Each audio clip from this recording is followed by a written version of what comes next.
Fasilitas kesehatan di Palembang, Sumatera Selatan sudah melalui vaksinasi untuk tenaga kesehatan kategori lansia di atas 60 tahun.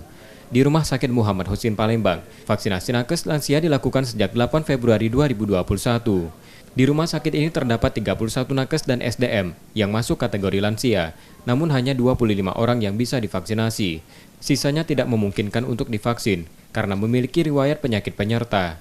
Persediaan vaksin COVID-19 di RSMA Palembang masih cukup, dengan capaian vaksinasi tenaga kesehatannya mencapai 95%. Sejak mulai pada 14 Januari lalu, sebagian nakes juga telah menerima vaksin untuk dosis kedua. Kita punya SDM yang di atas 60 tahun sebanyak 31 orang.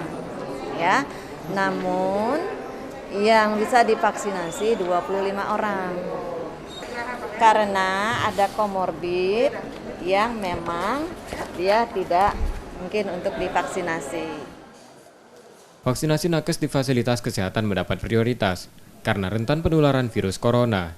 Di Rumah Sakit Muhammad Husin Palembang, saat ini ada 9 orang nakes yang positif COVID-19 dan tengah menjalani isolasi mandiri. Rizky Nurmizan, Kompas TV, Palembang.